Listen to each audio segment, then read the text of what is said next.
Now what? Engine lights on. What? Service DEF system C dealer. Again? I'm getting tired of this crap. Let's see what we got.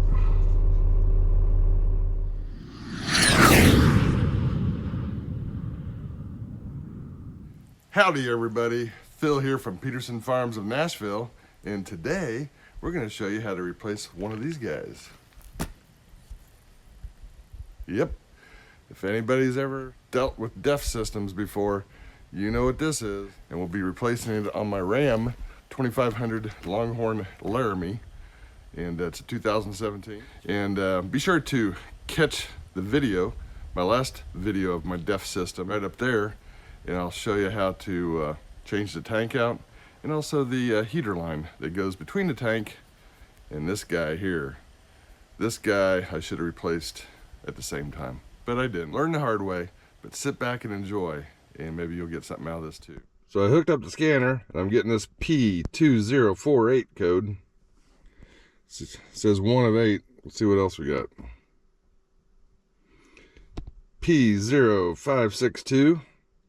That's the battery. I had a dead battery, so I had to jump it. P202E, reductant injection valve circuit. Low voltage again. Same P code. I think that's a different one. P249E, closed loop reduction injection control. Flow too high. Low voltage again. Alright, and the same old P202E code. So those are the codes my truck is throwing. Let's erase. Let's see what comes back here.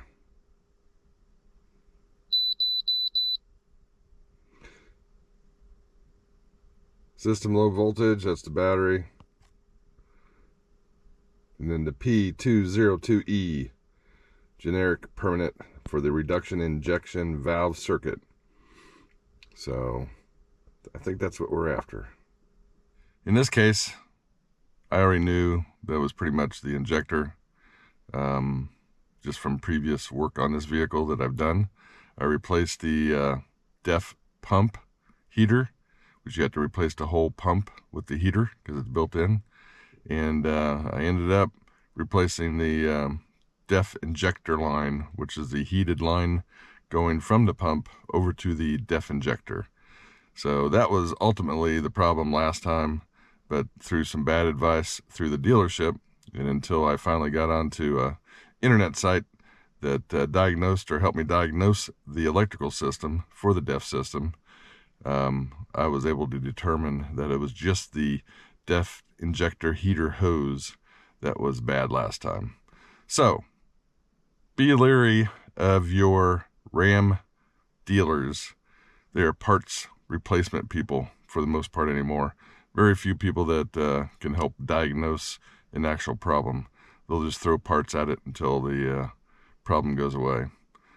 But that's why this video is made. Hopefully it will help you out and save you some money in the long run, like it didn't do me, but I'm hoping to prevent that from happening to you. So stay tuned. I'll show you how this injector is replaced, hopefully. So as far as the location of the DEF injector, as you can see here, this is the new one. This is the old one. It's hooked into your exhaust system right underneath the rear passenger side of the vehicle. Now, as you can see, this is the old heater hose that I had left on there just because it was a pain in the ass, because it was real cold weather and I didn't take it off at the time. So we may get rid of it now, but I didn't feel like dealing with it at the time.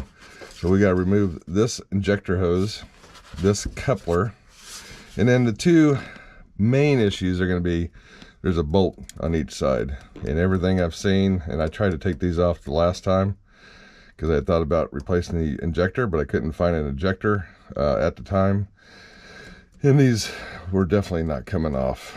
So I've seen a lot of people struggle with these. Let me show you what I have in mind for these. So the injector line is pretty easy to come off. There's these two white, or this white clip, press those together and pull off like so.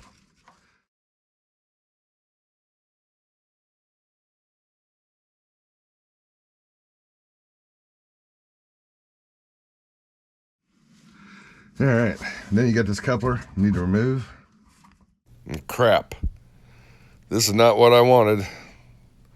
The bolts are broken off.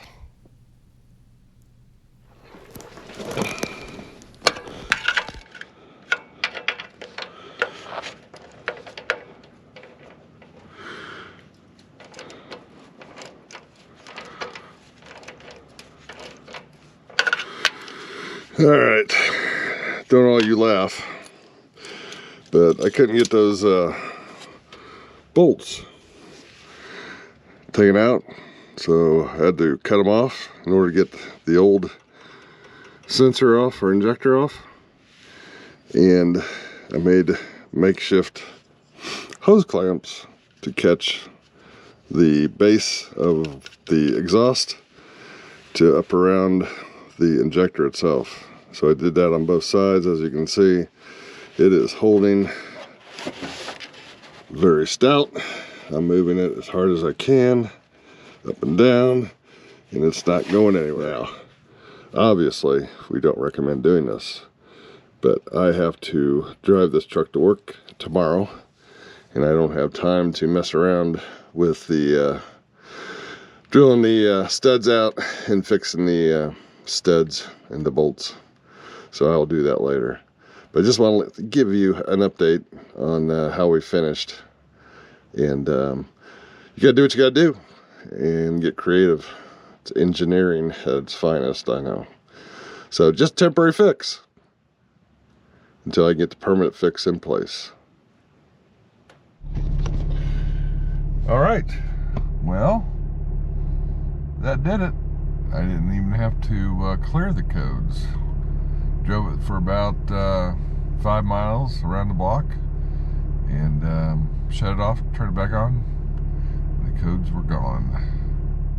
So I hope you got something out of that. A little bit of work and maybe a little bit much on those 2 bolts. If they do not come right out, you've got to cut those off or get those removed. That's a tough deal if they don't come out. So good luck to you anyway, and try doing it yourself if you can. Save you some money. Hope this helps.